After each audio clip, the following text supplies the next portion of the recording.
Hi, friend. Ashley here. Welcome to the Unlock Your Dream podcast. I'm here to guide you along your journey to unlocking your dreams to achieve the best life that you can imagine possible. From my journey in medicine as a PA and then some in the corporate world, I always still desired a little bit more out of life. It wasn't until I met some people who had seen their dreams realized that it occurred to me that maybe, just maybe, mine could come true too. Come along with me as we get to know some of these friends of mine and hear their stories of unlocking their dreams. Hey, friend, welcome back this week to the Unlock Your Dream podcast. I am selfishly so excited to dive in on this story, but I have Amanda Horan with me, who's the co founder and CEO of Line Cleat, which, if you're not familiar with, I would say take a pause, go dive in and find her, and we'll give you all that information at the end. But it's become our favorite brand here in Charleston, especially as much as we're on the water. So she really has a luxury children's life jacket brand that's redefining the intersection of safety and style. And I can attest to all of it, as can my almost 2-year-old. So she is a self-taught entrepreneur with the support of her husband, and she's bootstrapped and built Line Cleat from the ground up. She learned from the major and minor challenges on the road of entrepreneurship, like a lot of us have faced with that entrepreneurship roller coaster. But she has an experience of quitting a corporate job, which I know has kind of become a theme on here and something I'm really excited to hear. She opened a brick-and-mortar business with no experience, and we're going to hear a little bit about how that played out during the pandemic and then how she pivoted. So obviously you guys are going to hear about this, but Line Cleat has quickly become a trailblazer in the industry, transforming the way that families, including ours, view water safety, and has become a growing community with increasing recognition. And she continues to lead the brand towards shaping the future of luxury water safety gear for children. And I would like to give a huge shout out to the Southern Sea for introducing us at Summit. And Amanda, I'm so excited to have you. I'm just going to let you dive in. I'm so excited to hear any part you want to share about your story before, obviously, and then starting Line Cleat. Well, first of all, hi, Ashley. Thank you so much for having me. This was on my bucket list, and I know we've been messaging ever since Summit on Instagram. And if anyone can't see us, Ashley has her Line Cleat hat on right now. And we have kind of become fast friends via Instagram and Summit. And she is the proud owner of a few of our life jackets, and that has just been amazing. So having a life jacket business, as you know, isn't the typical business. When somebody asks you, what type of company do you own? And I turn around and say, a life jacket company. They're usually like, well, that's not what I was expecting you to say. And so it's been an interesting and fun road to kind of get here. As you had mentioned, being a self-taught entrepreneur, coming out of college, I had a background in human resources, and that was solely because that's what my mom did. I was a little bit of a lost rebel in college, and I feel like a lot of entrepreneurs are those that have that spirit that want to get out and do their own thing. Sometimes we go through a little lost phase. We're like, I don't really know what I want to do, so. And I feel like that's kind of your heart telling you that you're meant for bigger and better things. And so I went right into the corporate world out of college, and I was like a bad kid in school. I just couldn't sit still. I did not like it. Every boss, I was like, don't tell me what to do. Like, it just was not a fit for me. Although I ended up working in corporate for like 10 years because you're young, you need money, you want to move out, right? You're ready to live in the city. I live in the Chicago area, and then I wanted my own apartment. And then in my travels, I got offered a job to move to Charleston, South Carolina, which I quickly took, and that was the best decision I ever made, because I do think that was the fork in the road that kind of led me to everything else. It taught me the style that I fell in love with, kind of the aesthetic, and really the way that Charleston lived and moved about their life, and every little inch of everything was just beautiful. And it ultimately led me to meeting my husband. And although I relocated back to Chicago, I brought all of it back with me, and I kind of became this little Midwestern Southern belle. Living here, and people still to this day, we ended up buying a house that looks like it's from Charleston, and so I carry that with me. And after a few years, having a baby, I just knew I couldn't stay in the corporate world. And so we took this huge leap of faith and opened up a brick and mortar store that at the time we called it Shaker Siding. And looking back now, we're like, that name makes zero sense. But any entrepreneur out there can look back on their first few ideas and kind of face palm and say, what was that about? And the whole idea was to curate a Southern inspired home decor gifts, all of these different brands that I learned about when I was in Charleston. And we opened it up in June 2019. We started the process in May. I found out I was pregnant halfway through May. And so that was fun. And then, as everyone knows, the following March was, my daughter was born in January of 2020. March of 2020, the pandemic hit. And so my husband and I had renovated the entire place. We sunk blood, sweat, and tears into it. And we were faced with a huge challenge at the time of we didn't have enough experience to really ride out the storm.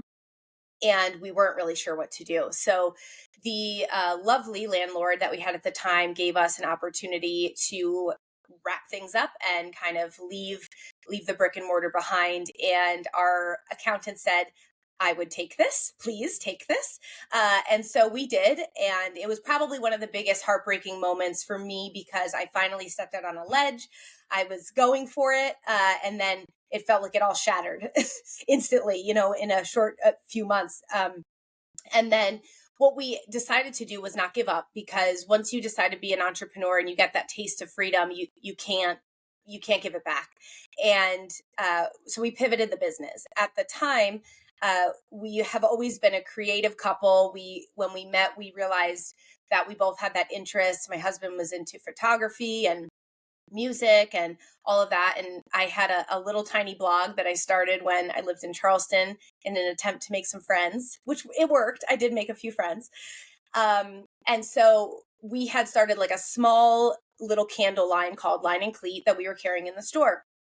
And we said, well, we have this nice little loan that we that we're carrying because of the renovation that we did to the store. So we don't have interest to pay it off personally. So let's not give up and try to save the business and, keep it going. So we pivoted purely out of survival and leaned into the home decor space under the name Line Cleat. And that was our Hail Mary at the time, packing up the store and taking it online. And we had learned so much from being in brick and mortar. We learned the wholesale side, the buying side. We were already on Shopify. We were already doing all of those things. So that seemed like a natural, next step, just so that we didn't give it all up. And that's what we did for about, a year, 2 years. And it was okay. It wasn't flowing for us. We were doing the best that we could. We did some ice buckets. We did some acrylic trays. We were, getting support locally and getting support online every here and again. But, getting a sale felt like, oh my gosh, somebody saw us, somebody, cared. And it just wasn't coming through. And so we kind of sat down, as business partners, not only just husband and wife, but as business partners, and said, we need to find something that really sparks joy and is genuine to who we both are. And, my husband grew up boating, and he introduced it to me when we got married. And quickly, when I had our first daughter, Bennett, we took her on the boat. I think her first boat ride was at 6 months. And the first thing you want to do, especially if you don't get to go out on boats often, is you want to capture that memory. That's like one of the first things anybody thinks to do when they get out on the water. And it dawned on me that I loved these memories I was creating with my in-laws and my kids and my husband. And the most important thing that my child needed to wear was becoming this eyesore as a part of these memories. And it was sort of the only thing that was standing out. And I was like, I cannot find something that kind of blends in, but is what I need from a safety perspective. And there's so much, dare I say it, junk out there that is not U.S. Coast Guard approved, is not even any form of flotation device, but has the foam in it, and it's kind of sold as if it is. But then I've even made that mistake as a young mom and not knowing. And it just sparked something in us that there's a huge gap in the market in this. Nobody's paying attention. The legacy brands have been able to rest on their laurels and, get this product out there from a necessity perspective. And it all clicked. And we just sat down and said, this is the product. This is what we want to do. We have a personal passion behind it. I personally was seeing moms make not great choices when it came to this type of product, taking their kids out of life jackets for a photo, just all of that. And I knew there was an opportunity to offer parents a way that they can have this product and not compromise on the look they wanted to achieve and the safety that they deserve for their kids. And that's how we are here where we are today. Gosh, girl, that is so good. I feel like I relate to so much of it, obviously, with Charleston and your husband and being a business together and just not want to give a taste of the freedom back. But there's so much good in there. And it's funny. So, for you guys listening, most of you guys know I have a baby due in June, and we've actually thought about doing our like newborn shoot on the boat now because we have something cute to take photos in. Because before it was that like big, heavy, bulky, like navy and yellow, no shade, but not necessarily something I want to remember for the next 30 years of our life. So, but that's just, it's incredible. But I also love your pivot, just can do, figure it out. Yeah, we're going to grind this out. And you have, yes, a loan, but yes, the taste of your why was really important to you. And it sounds like it was very clear, especially now having understood entrepreneurship from the mom's perspective. There's something about once you have that baby that you just cannot unsee it, to your point, and hand over that control of your time. So, I'm so grateful that you guys took the leap and you just kept figuring it out. And I think there's so much in there where people are like, oh, it's the one and done idea and you're done. But I think so much of entrepreneurship, like you said, Amanda, is continuing to pivot, continuing to get creative, finding that thing that does light your own passion and heart on fire, but also fills needs for other people. Because to your point, you have to sell something and make a product. So Yes, I love it. absolutely. I feel like you shared a lot that you learned along the way, and obviously, as part of your bio, you learned some minor and some major lessons. But anything you want to add to that, or any connections maybe that have helped you get where you are? Yeah, I would say there's connections are what has helped me get where I am.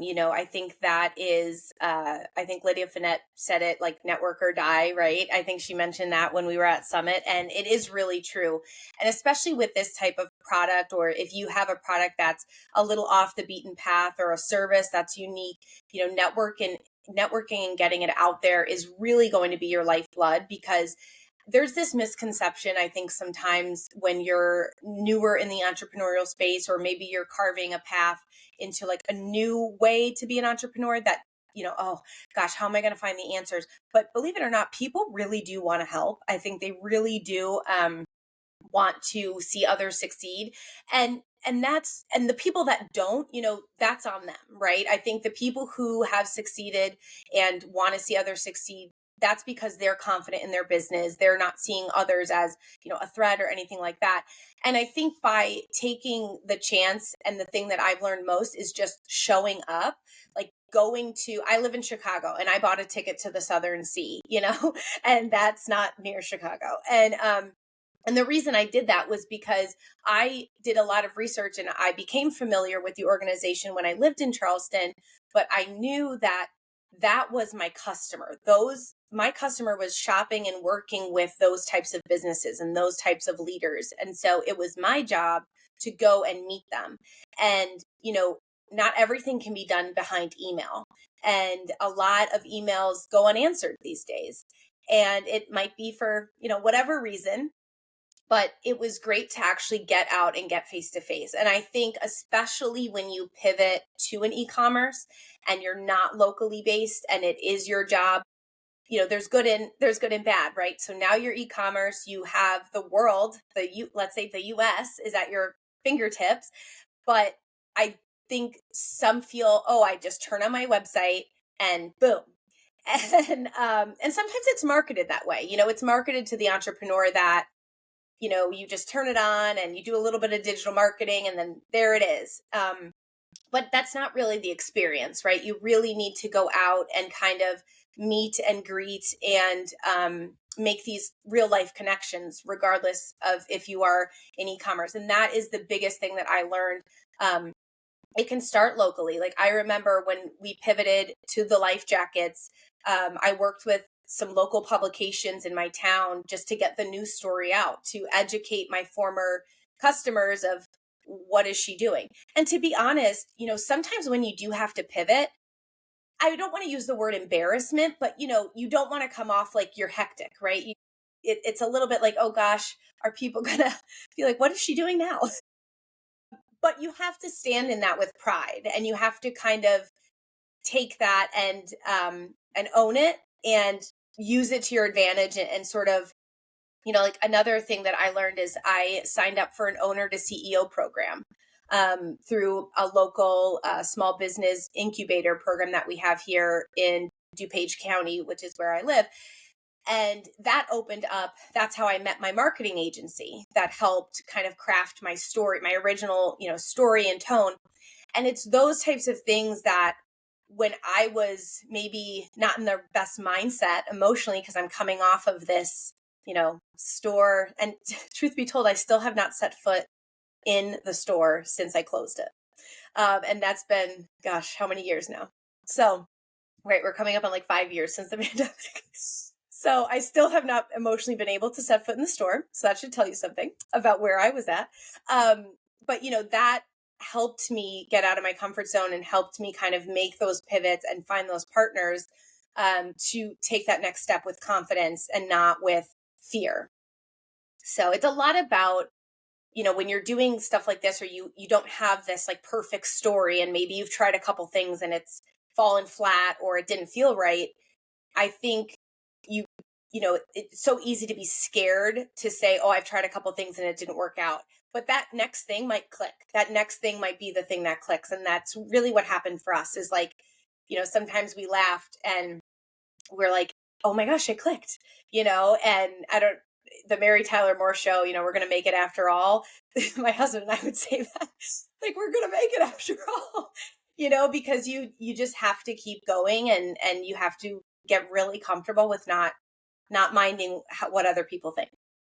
Yeah, so good. I feel like we talk about a lot on here. Success isn't the opposite of failure. A lot of times, quote, I'm going to use quotes here, failure, you have to go through it to get to success. And Oh, I yeah. love what you said, because I think, quote, failure that you maybe thought you had, but every single time, I guarantee you learned something, or you met someone, or you had a mistake maybe that you wouldn't make again. And Mm. so it's maybe seems a little costly in the moment, but probably is this incredible investment that propelled you forward so that you guys knew when it was right.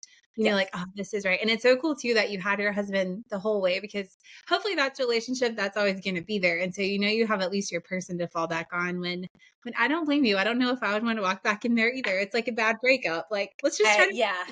I don't know if I ever can. And sometimes it's kind of a joke among my friends, because sometimes there's town events and they're like, well, we know Amanda won't go there. And I'm like, yeah, no, it's no shade to anyone. I just emotionally can't do it. But it's so true. I think that, and I look back sometimes, and I think, had I maybe kept the store, I might have been pigeonholed. I might have been pigeonholed to stay smaller than I am now. And, maybe I wouldn't have gone to the Southern Sea, because maybe it wouldn't have made sense for me to do that. And maybe we wouldn't have met. And, I think that you look back, and I did so much work on my mental mindset of how I approached my business. And I think that's been a huge impact on the success that Line Cleat has had with this new chapter. And I think that's a big thing for business owners to look at and evaluate on, how are they waking up and approaching their business every day? Because that's a huge thing that I put a lot of effort into with this, like, new, when we launched the collection, and kind of how I wanted to be as the CEO, and, how we're going to move forward, how I'm going to handle everything, and wake up and move that needle every day. So good. Yeah. I feel like it probably is easy to get lost in that, and you forget that not that you are the brand, but to your point, like, people can feel that. I feel like even through something silly like Instagram, but like you said earlier, I'm big too on meeting the founder. And it's like, I mean, I probably would have found your product online, but there's something about when you put yourself out there and we were able to have a conversation. It's like, now I'm connected to you. I'm connected to your brand. I know you and your story. And it's like, we have to have that in our house and part of our family. So agree to you just about putting yourself out there. Like Lydia said, just network, and you don't have anything to lose. Like you said, you're working, even if you feel like you're working through shame, you really don't have anything to lose just by putting yourself You out don't. there. I also think too, sometimes there's an intimidation with being in e-commerce or being on social media where there's almost this like power struggle that kind of feels that it's out there where, well, I don't want to seem small, so I'm going to act big, but really your customers want to know you. Even if you just launched yesterday and you want to make it seem like you've been around 5 years and you're the most popular brand, to date, let that guard down because they want to hear from you. They want the story. They want to see your face. They want to learn about why you did this.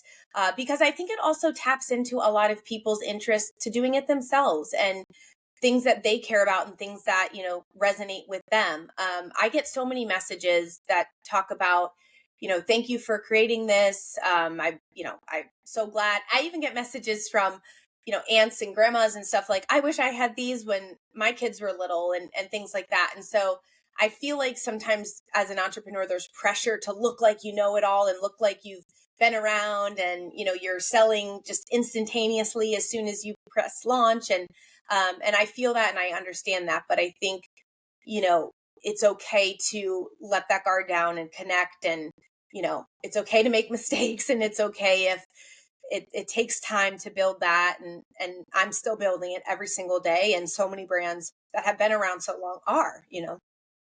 Yeah, I take that, receive that advice, friend. It's really good.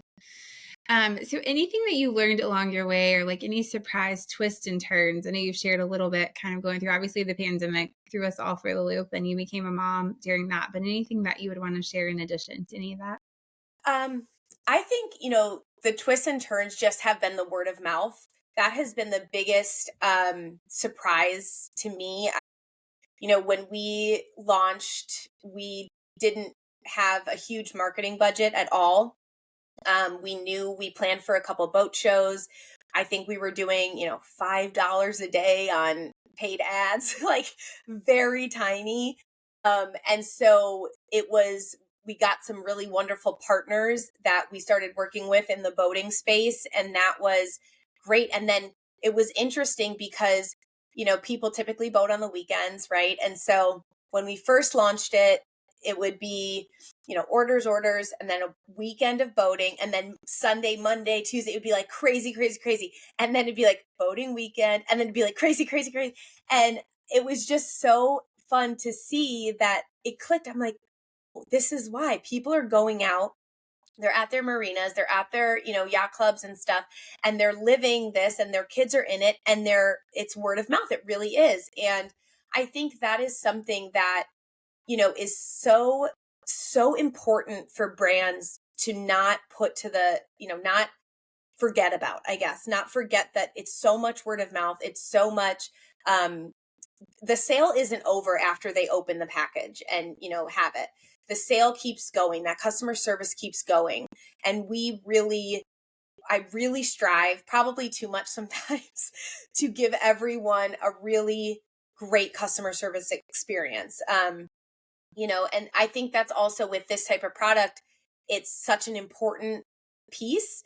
And, but yet a lot of customer service has never really been around it, and I think more and more customer service has gone away a lot of Mhm. times. And I think it's great. Like we will get emails all the time. Oh, my, sister-in-law or what have you, or sometimes I'll notice, um, sales from like the same town, like 4 or 5 will come through from like the same area. And I always just, it warms my heart because it just tells me that it's something that someone's enjoying so much that they're feel comfortable enough to share it with other people. And that's been the biggest surprise from just being e-commerce, because it's still, I don't know, maybe it's the Midwest in me, but it still gives me the warm and fuzzies. No, receive it. I think word of mouth is probably the biggest compliment any customer can give you. Yes. And you're right. It's like people don't always remember what you said, maybe or what you marketed to them, but they're going to remember how you made them feel. And I love that you recognize that pattern. It's so cool. Like you guys could kind of take a boating weekend and then like, okay, Monday, here we go with all the Yes. people that follow the orders. That's really I cool. remember there was one weekend that stands out in my mind. We like sold something to Mountain Brook, Alabama, and then we got like 10 orders from Mountain Brook, Alabama on Sunday. I think we sold something on like a Friday, and then on Sunday we got, and I was like, I wonder if this person like went out, and went on their boat or something. And so like, I'm like, I want to go to Mountain Brook, Alabama. I Yeah. want to come visit. So if anybody out there lives there, invite me. Invite Yeah, me to reach out to visit. Amanda. We'll tell you how to find your head, but yeah, Yeah. you're to go on the boat. I love it. Now, Yeah. your most recent, at least that I know about, is I just found the brand obviously this year, but was your collab with Palm Beach lately. And how did something like that become a part of your reality of your story? Because from what I'm understanding, that's not a small thing. Yeah, no, so that was such a dream to do that. Beth and Danielle from Palm Beach Lately, they've prior to, this coming together have been tastemakers that I've respected and I've followed personally for years. They have a beautiful style. Everything they touch is just absolutely stunning. And so they reached out a year prior for a photo shoot. They were photographing one of their Navy palm yachts, which, if you're unfamiliar with their palm yachts, please go check them out. They are stunning. They're the most beautiful boats that you could own. They're just absolutely picturesque. And they were photographing a father son fishing kind of scene for their Navy. And so they pulled our navy and red life jacket for the photo shoot, which was in and of itself just like, I was like over the moon, jumping up and down. And then a little while after that, they had, contacted and said, would you ever be open to, collaboration or kind of talking about creating life jackets? And I said, absolutely. And so we got on a call and started talking through, just what's something that would speak to them and really kind of embodies their style and the boating colors and kind of how they entertain on boats and how they boat as a family as well. And the two colorways that we came up with, they just were so stunning and so beautiful. And it was wonderful to see that I could help them create something that was authentic to them and to their, style. And it wasn't anything that was forced. It really, I mean, even when they took the pictures, I was like, oh my gosh, they were just meant for each other. And we found a wonderful partnership with Henry Duval, who helped us with the swimwear, and the swimwear was just beautiful with all of the colorways. And it was really a match made in heaven, honestly, with their interest in boating and obviously our interest in boating. And everyone that has come across it has just stopped in their tracks. And I think it's been such an eye-catching, collaboration. And everyone, all the customers have loved it. We've had customers mix and match with the Palm Beach Lately colors and some of our, classic colors. And like we were talking about matching for younger and older siblings, boy and girl, and getting two colorways. And so that was such an achievement of mine. That was something that I thought I could only dream about, to be honest with you, because again, I thought, oh, the life jackets will complement swimwear and that's as far as it'll go. But I dreamed, my big dreams are, okay, one day I'll do, life jackets for Vineyard Vines, Lily Pulitzer. And so when this came across my desk, I fell off of my chair and I was like, yes. And they are absolutely a dream to work with. Anyone who gets the opportunity to do a collaboration with them, they are lovely and kind. And I just enjoy working with them immensely. And yeah, it's been so much fun. It shows. And I hear you. And I like literally got cold chills hearing your dreams because I believe like you're putting it out there and it's going to happen. You're going to have those things now start to come in. And I'm just excited to see all the different collabs unfold. But one thing I love about what you said is that the collaboration was really genuine and authentic to you guys. And I feel like sometimes those words are overused, but I do think that it shows, like you had a genuine interest. It wasn't something you guys had to force or fake and please listener, go take a look at these images. They're incredible. And I just love that it was something that both of you guys got to bring your strengths and your wishes to the table. And it's just this beautiful, amazing thing. And I'm sure it was just like easy and fun because you guys were just having fun doing what you love to do. And it just shows. They're incredible.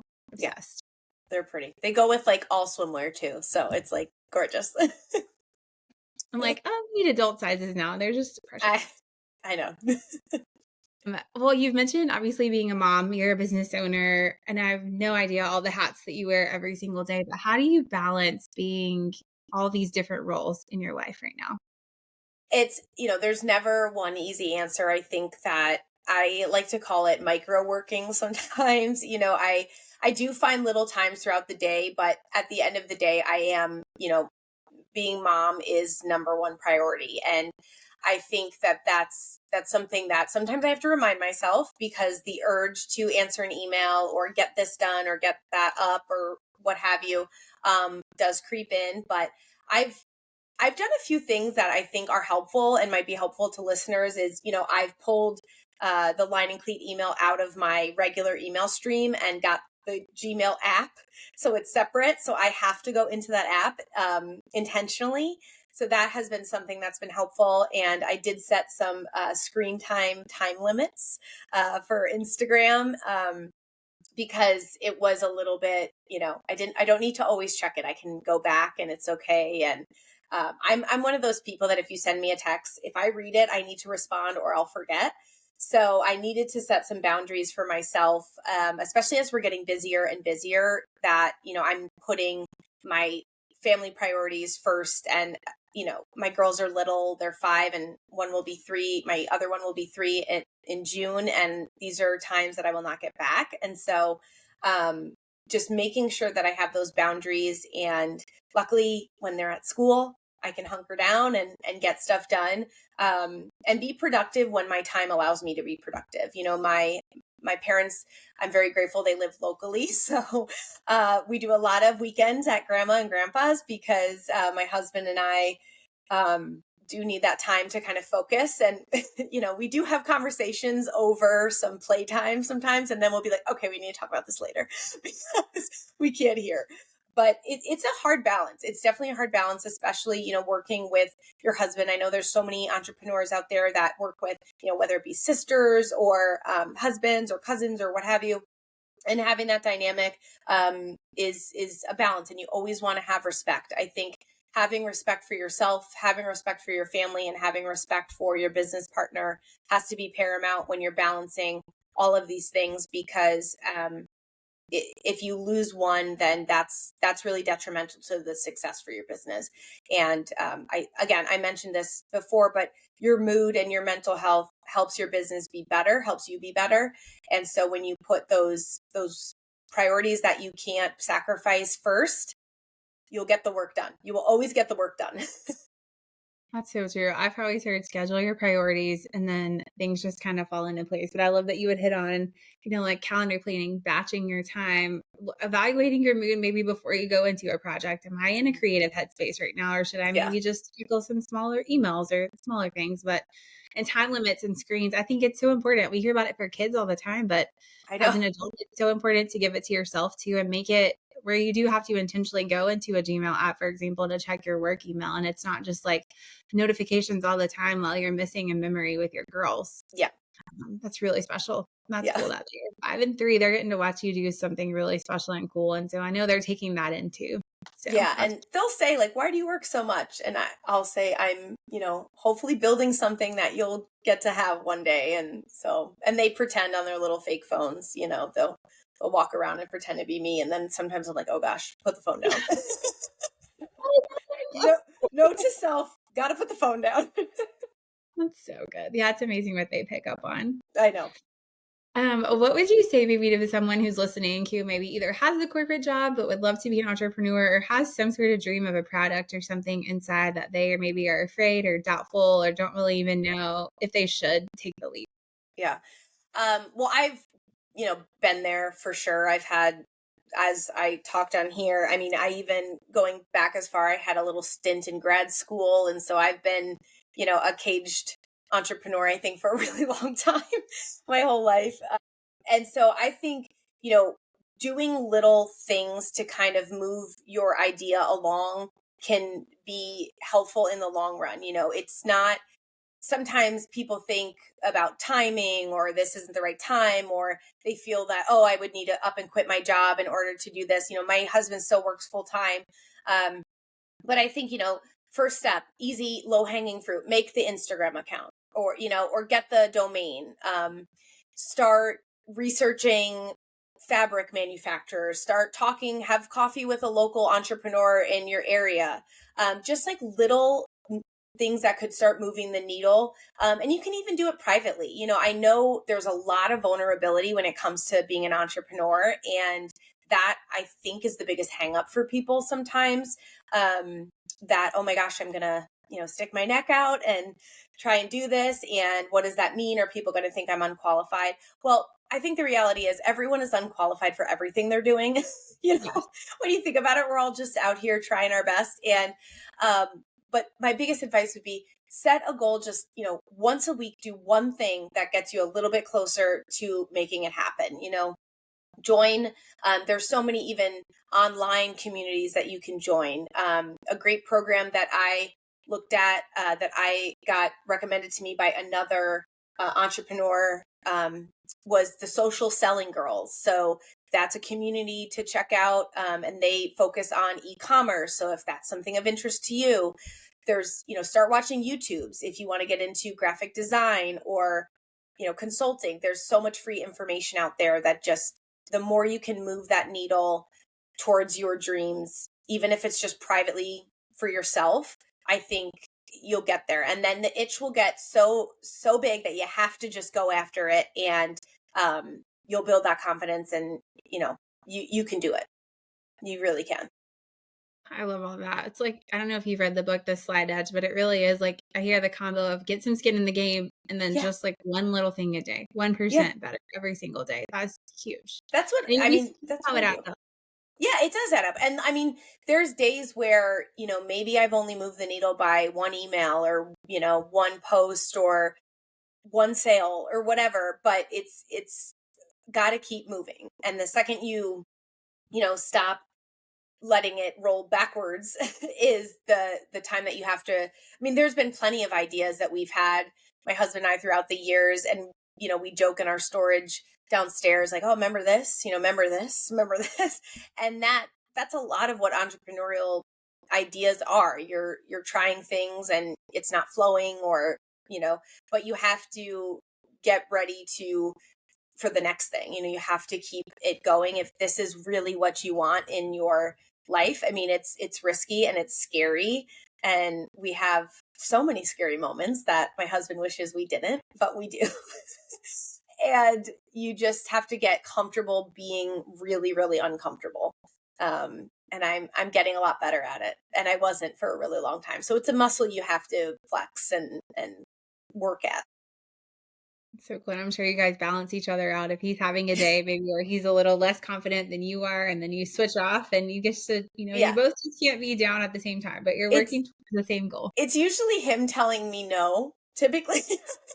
It's usually me wanting to do everything and, coming up with this outlandish, amazing idea, and then him bringing me back down to what we can accomplish. And, and I'm like, okay, fine. But we've done a lot with, a little in some regard, and I'm super proud of that. And that's like a big piece of advice to other businesses is you can do a lot with, a little.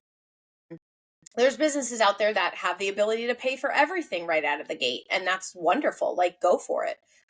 But you can also be successful without paying, without doing that and without taking that route. Like, one of the best things I ever did was do the swag market at the summit, because I got a chance to meet 275 people that are like-minded, that have an entrepreneurial spirit, that kind of even share the same style. When I market to my customer, I don't market as like life jackets. That's not where my marketing is. I don't try to focus on that. I try to focus on when my ideal customer is looking for a life jacket, they come to me. And so that's how I've been able to kind of do certain things in more of like a bootstrapped way, because I'm not trying to compete with all of the life jackets. That's not my focus. That is so good. I think knowing your ideal customer is such a huge place to start, and figuring out who he or she or they are. Yeah. That is huge. And Huge. what are they doing? Yeah. And what are they doing? And what do they need? And what do they care about?